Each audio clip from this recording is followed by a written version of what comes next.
90 రోజుల కోర్సు పూర్తి చేస్తే చాలు 100% ప్లేస్మెంట్ సపోర్ట్ తో సాఫ్ట్వేర్ జాబ్ మీ సొంతం. వెంటనే కోడ్ జ్ఞాన్ డెస్టినేషన్ ని సంప్రదించండి.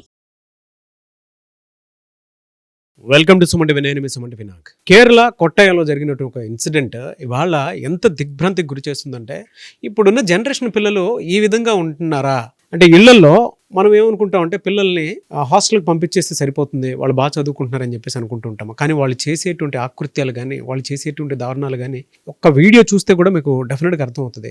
ర్యాగింగ్ పేరుతోటి ఇంకొక పిల్లల్ని ఎంత మానసిక శారీరక వేదనకు గురి చేస్తున్నారు అనేటువంటిది చూడగానే వీడియో నాకు చాలా దిగ్భ్రాంతికి లోనయ్యేలా చేసింది అనమాట. ఒక కొద్దిసేపు నాకేం అర్థం కాలేదు, ఇప్పుడున్న జనరేషన్ పిల్లలు ఎలా ఉన్నారా అని. మన తెలుగు రాష్ట్రాల్లో కనుక మనం చూసుకుంటే ర్యాగింగ్ బారిన పడిపోయినటువంటి అంటే బాధితులు చాలామందే ఉంటారు. ఈ వీడియో ప్రతి పేరెంట్ని చాలా మందికి షేర్ చేయండి, ఇళ్లలో చూడండి, ఒకసారి మీకు తెలుస్తుంది పిల్లలు ఎంత పాశవికంగా ఎంత అనాలోచితంగా ఉన్నారు అనేటువంటి విషయం డెఫినెట్గా తెలుస్తుంది మీకు.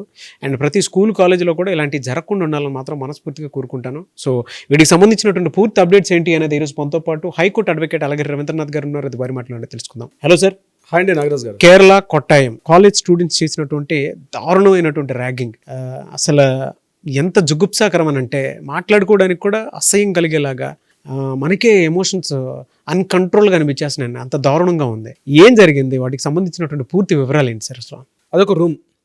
ఆ రూమ్లో బెడ్ పక్కన ఒక వ్యక్తి పడుకున్నాడు. కిందన ఆ అబ్బాయిని పడుకోబెట్టి పూర్తిగా వివస్త్రుడు, అంటే ఒంటి మీద ఎటువంటి బట్టలు లేకుండా అతన్ని అట్లా పడుకోబెట్టి అతన్ని బాడీ మొత్తం కూడా ఒక కెమికల్ మొత్తం రాసేసిన తర్వాత ఆ మంటకి ఆ అబ్బాయి అరుస్తూ ఉన్నాడు. అతన్ని పూర్తిగా ఎప్పుడైతే బట్టలు లేకుండా ఉన్నాడో అతని యొక్క మర్మాంగాలకి ఒక బరువైన వస్తువులను కట్టి వాటిని వేలాడదీస్తున్నారు. అతని యొక్క మర్మాంగాల పైన డంబెల్స్ తో కొట్టడం, ఆ అబ్బాయి నోరు తెరిచి అరుస్తుంటే ఆ నోట్లో ఒక రకమైన కెమికల్స్ పోస్తూ ఉండడం, ఆ అబ్బాయి మెడ మీద కత్తి పెడుతూ ఆ అబ్బాయిని చంపేస్తా అంటూ బెదిరించడం. ఇది మనం చూసినటువంటి ఏదైతే వాట్సాప్ వీడియోలో ఈ దుశ్చర్యలు ఉన్నాయో, ఇది ఎక్కడో సూడాన్, సోమాలియా, ఆఫ్రికన్ దేశాల్లో టెర్రరిస్టులను పట్టుకుని చూడండి, మనం చాలా వీడియోస్ చూస్తాం.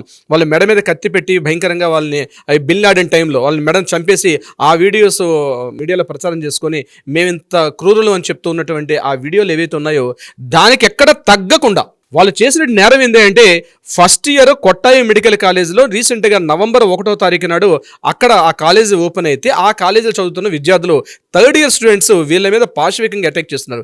ఎందుకయ్యా అటాక్ చేశారు అని అడిగితే దిగ్భ్రాంతికర విషయం ఏంటంటే, జస్ట్ 800 రూపాయలు ఎవ్రీ సండే తాగడానికి, వాళ్ళు మందు కొట్టడానికి కావాల్సిన అమౌంట్ ఇవ్వట్లేదని చెప్పి ఆ ఎవరైతే జూనియర్స్ మీద సీనియర్స్ చేస్తుంటే ర్యాగింగ్ అన్నటువంటి ఒక పైశాచిక భూతం ఇది. వాళ్ళు గట్టిగా చూస్తే 18 ఏళ్ల నుంచి 22 ఏళ్ల మధ్య ఉన్నటువంటి కొంతమంది యూత్ వాళ్ళ మానసిక ప్రవృత్తి, ఆ పైశాచిక ప్రవృత్తి ఏ స్థాయిలో ఉందంటే, చూస్తున్నటువంటి అంటే ఎవరిని ఏం చూస్తూ ఏం ప్రభావితం అవుతున్నారని చెప్పి ఆ వీడియో ఫోటో చూస్తే కాసేపు మనమే మనుషులను కాలేకపోయాం నాగరాజ్ గారు. అంత భయానకంగా ఉన్నటువంటి ఆ విషయం.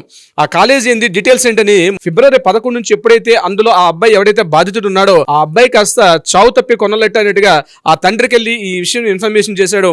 ఇమీడియట్ గా పేరెంట్స్ వెళ్ళి అక్కడ దగ్గరలో ఉండే కొట్టాయం పోలీస్ స్టేషన్ లో ఇన్ఫార్మ్ చేసిన తర్వాత ఒక్కసారి న్యూస్ అనేది వెలుగులోకి వచ్చింది. అయితే తర్వాత రోజు ఫిబ్రవరి 12th నైట్ అనుకుంటాను ఈ వీడియో ఫుటేజ్, అంటే పోలీస్ స్టేషన్ లో కంప్లైంట్ ఇచ్చిన తర్వాత ఈ వీడియో ఫుటేజ్ రిలీజ్ అయింది. దీనికి సంబంధించి ఆ వీడియో ఫుటేజ్ రిలీజ్ అయిన తర్వాత పోలీసులు కూడా ఆశ్చర్యపోయారు. అంటే పోలీసులు మామూలుగా ఏమనుకున్నారంటే, ఒక ర్యాగింగ్ కేసుని మామూలు ర్యాగింగ్ కేసు ప్రకారం తీసుకున్నారు, ఇంట్రాగేషన్కి అని చెప్పి ఆ కాలేజీ ప్రిన్సిపల్ అండి డాక్టర్ సులేఖ మేడం వీళ్ళు కలిశారు. మాట్లాడుతూ ఏం జరిగింది ఏంటంటే, ఏదో జరిగిందండి, మా దగ్గర ఇన్ఫర్మేషన్ వచ్చింది, మనం తెలియగానే మీకు మేము చెప్పడం జరిగింది చెప్పి ఆ కాలేజీ ప్రిన్సిపల్ కూడా చెప్పారు. ఇది కొట్టాయంలో ఉన్నటువంటి గవర్నమెంట్ నర్సింగ్ కాలేజీలో ఉన్నటువంటి జరిగిన సంఘటన అనమాట. ఇమీడియట్ గా పోలీసులకి ఎప్పుడైతే ఫిబ్రవరి 12 అర్ధరాత్రి ఆ టైంలో వీళ్ళకి ఈ వీడియో చూసారో ఇంకా వాళ్ళు తట్టుకోలేకపోయారు పోలీసులు కూడా. అంటే ఆశ్చర్యం, ఇంత పాశవికంగా చేస్తారా కాలేజీలో, అది కూడా జస్ట్ ఒక 800 రూపాయలు ఇవ్వలేదని చెప్పి, అది తాగడానికి. అంటే ఎవ్రీ సండే వాళ్ళందరూ కలిసి గ్రూప్ ఆఫ్ స్టూడెంట్స్ అందరూ కూడా కలిసి ఒక లిక్కర్ పార్టీ పెట్టుకుంటారు. లిక్కర్ పార్టీకి ఒక 800 రూపీస్ కంట్రిబ్యూట్ చేయలేదన్న విషయంతో ఆ అబ్బాయి మిగిలిన చాలా మంది స్టూడెంట్స్ దగ్గర కలెక్ట్ చేస్తున్నారట. కానీ ఈ స్టూడెంట్ ఇవ్వనందుకు గాను ఆ అబ్బాయిని అక్కడ కూర్చోబెట్టి అత్యంత దయనీయంగా, ఇది ఒక్కరోజు జరిగింది కాదు నాగరాజు గారు, నవంబర్ 15, 16 తారీఖులతో మొదలైన ఈ యొక్క దమనకాండ నవంబర్, డిసెంబర్, జనవరి, ఫిబ్రవరి నాడు వెలుగులోకి వచ్చింది. కంటిన్యూగా ఆ అబ్బాయి చూసేది ఒక వీడియో, ఒకరోజు ఫోటో కానీ ఇట్లాంటి కార్యక్రమాలు ఆ అబ్బాయి మీద ప్రతి 2 రోజుల మీద ఒకసారి, అంటే ఎవరైతే నాట్ ఓన్లీ ఒక్క స్టూడెంటే కాదు చాలా మంది స్టూడెంట్స్, ఆ కాలేజీ స్టూడెంట్స్ మీద ఇటువంటి పైశాచిక దమనకాండ అనేది సీనియర్స్ చేశారని చెప్పి ఆ అబ్బాయి చెప్తూ ఉన్నాడు. నాట్ ఓన్లీ అతను ఒక్కడే కాదు, చాలా మంది బాధితులుగా ఉన్నట్టుగా కూడా తెలుస్తుంది. అంటే సీనియర్స్ చేసే ర్యాగింగ్ ఎలా ఉంది అంటే ఇంత అమానుషంగా ఉందన్నమాట. అంటే వాళ్ళు మనుషులా లేకపోతే క్రూరమృగాలా తెలియట్లేదు. ఎక్కడున్నా మనం జనారణ్యం ఉన్నామా లేకపోతే యానిమల్స్ కూడా అంత భయంకరంగా ప్రవర్తించవేమో మన కొన్ని సంఘటనలు చూస్తే. కానీ అత్యంత దయనీయంగా ఉన్నటువంటి ఆ యొక్క కాలేజ్ సంఘటన చూశాక యావత్ దేశం కూడా ఒకసారి నిన్న అర్ధరాత్రి నుంచి కూడా ఇదే వార్తను చర్చించుకుంటున్నారు. ఒక్కసారి దేశం అంతా కూడా యావత్ దేశం కూడా ఒక్కసారి ఇది ఎక్కడ దాకా వెళ్ళిందంటే ఎస్ఎఫ్ఏ వాళ్ళు, ఆ స్టూడెంట్స్ ఫెడరేషన్ ఆఫ్ ఇండియా వీళ్ళందరూ కూడా, ఏబీవీపీ వాళ్ళందరూ కూడా కలిసి గవర్నర్ వీళ్ళు కలిసి ఒక వినతి పత్రం సమర్పించారు. ఇమీడియట్ గా పోలీసులు ఒక 5గురిని అక్కడ రిమాండ్లోకి తీసుకున్నారు. ఐదుగురు పేర్లు కూడా మీకు చెప్పే ప్రయత్నం చేస్తాను. అందులో ఒక ఆయన పేరు రాహుల్ రాజ్ 22 years, రిజ్లీ జత్ అతను 21 years, అదే వివేక్ ఇతను 21 years, శామ్యూల్ జాన్సన్ ఇతను 20 years అండ్ జీవా 19 years. వీళ్ళందరూ కలిసి అతని మీద దాడి చేసినట్టుగా ఈ 5గురిని రిమాండ్లో తీసుకున్నారు. ఈ వీళ్ళ 5 కాకుండా ఇంకొక 4 కూడా ఉన్నట్టుగా పోలీసులు చెప్తూ ఉన్నారు రిమాండ్ రిపోర్ట్లో. వాళ్ళు ఇంకా దొరకలేదు, వాళ్ళు పరారీలో ఉన్నారు. అయితే ఈ సంఘటన మీద కాలేజీ ప్రిన్సిపాల్ మాట్లాడినప్పుడు మాకు 2011లో ఒక చట్టం ఉంది, యాంటీ ర్యాగింగ్ యాక్ట్ అని. దాని ప్రకారంగా ఎప్పుడైతే మేము ఓరియంటేషన్స్ ఏర్పాటు చేస్తాం కాలేజీలోకి, ఆ ఓరియంటేషన్ సెమినార్లోనే అందరికి కూడా ముఖ్యంగా ప్రతి కాలేజీకి ఒక స్క్వాడ్ ఉంటుంది మేము చెప్పాము. మరి ఆ కాలేజ్ స్క్వాడ్ ఏమైందో అంటే ఒక కమిటీ ఉంటుంది ప్రతి కాలేజీ, ముఖ్యంగా ఇంజనీరింగ్ కాలేజ్, మెడికల్ కాలేజీలో ఒక యాంటీ ర్యాగింగ్ స్క్వాడ్ అని ఆ సీనియర్ మోస్ట్ ఒక ప్రొఫెసర్ని అక్కడ దాన్ని పెడుతూ ఏ రకమైన చిన్న ఎవరైనా ర్యాగింగ్ చేస్తున్నట్టుగా ఉన్నట్లయితే ఇమీడియట్గా ఇన్ఫార్మ్ చేయమంటారు స్టూడెంట్స్కి. అంటే రకరకాల అది ఫస్ట్ ఫన్నీగా స్టార్ట్ అవుతుంది. ఆ ఫన్నీ మ్యాటర్ అంది పోయి తీవ్రస్థాయికి వెళ్ళిపోయి ఒకరిపైన ఒకరికి కంపాస్ బాక్స్లో ఉన్నటువంటి షార్ప్ ఎడ్జెస్ ఉంటాయి. ఆ షార్ప్ ఎడ్జెస్ తీసుకొని అతని యొక్క మర్మాంగాల యొక్క చిట్ట చివరి పాటలను కూడా అత్యంత భయంకరంగా అతన్ని పొడిచి చిత్రహింస చేయడం అనేది అసలు చెప్పుకోవడానికి కూడా అంత జుగుప్సాకరంగా, అత్యంత అసహ్యకరంగా ఉన్నటువంటి ఆ దారుణ ఘటన జరిగింది మనకి నాగరాజు గారు కొట్టాయంలో. దీని మీద రాష్ట్ర ప్రభుత్వం చాలా తీవ్రంగా తీసుకున్నారు. దాని మీద సెక్షన్స్ కూడా పెట్టారు. అందులో ఐపీసీ 323, 324, 326, 341, 354 అండ్ 506 ఈ సెక్షన్స్ అన్నీ కూడా ఎస్పెషల్లీ ఒక వ్యక్తి మీద దాడి చేయడం, ఒక వ్యక్తిగా అక్రమంగా నిర్బంధించడం, ఇటువంటి సంబంధించిన కేసులు ఇవన్నీ కూడా ఈ యాంటీ ర్యాగింగ్ అనేది. అయితే నేను మీకు దీనికి సంబంధించి ఒక కేసును కూడా మీకు చెప్పే ప్రయత్నం చేస్తాను. 2023లో కోయంబత్తూర్లో ఇటువంటి ర్యాగింగ్ కేసు జరిగింది. ఆ ర్యాగింగ్ కేసుకు సంబంధించి చాలా విచారణ అయింది. ఒక 8 మందిని తీసుకొని దాని తర్వాత మెడ్రాస్ హైకోర్టు వాళ్ళ ముందు ఆ ఎఫ్ఐఆర్ని క్వాష్ చేయమని చెప్పి, మేము చాలా స్టూడెంట్స్, మాకు చాలా భవిష్యత్తు ఉంది, మేము ఏదో తప్పు చేసాం, మమ్మల్ని క్షమించండి, చిన్న చిన్న శిక్షలు క్షమించమని చెప్పి మెడ్రాస్ హైకోర్టు ముందు వాళ్ళు అప్పుడు మాట్లాడినప్పుడు అక్కడ చీఫ్ జస్టిస్ గారు క్వశ్చన్ వేశారు. సరే మీరు చేశారు, ఇది క్వాష్ చేయడం పక్కన పెట్టండి, మీకు అలాంటి ర్యాగింగ్ చేసేటప్పుడు మీ మానసిక స్థితి ఏంటి, అట్లా అలా బాధపడుతుంటే మీకు ఏమనిపిస్తుంది అని చెప్పి ఒక ఇంట్రెస్టింగ్ క్వశ్చన్ చీఫ్ జస్టిస్ గారు వేయడం జరిగింది.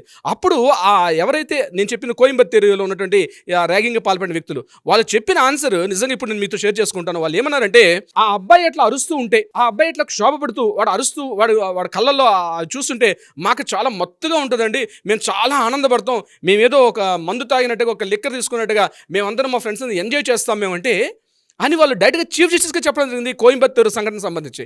అంటే ఇది జరిగింది 24 ఫిబ్రవరిలో జరిగింది. ఇప్పుడు ఇది 25కి వచ్చాము. అంటే లాస్ట్ ఇయర్ ఇలాంటి కేసు మనకి అక్కడ జరిగింది చెన్నైకి సంబంధించిన విషయాల్లో. అయితే నేను ఇప్పుడు ఏమంటున్నానంటే, అంటే పిల్లల్లో ముఖ్యంగా 18 to 20 years మధ్య ఉన్నటువంటి పిల్లల్లో ఒక ప్రాపర్గా ఒక గైడెన్స్ లేకపోవడం, పేరెంట్స్ కూడా చెప్పుకోలేకపోతున్నారు, బాధితులు కూడా.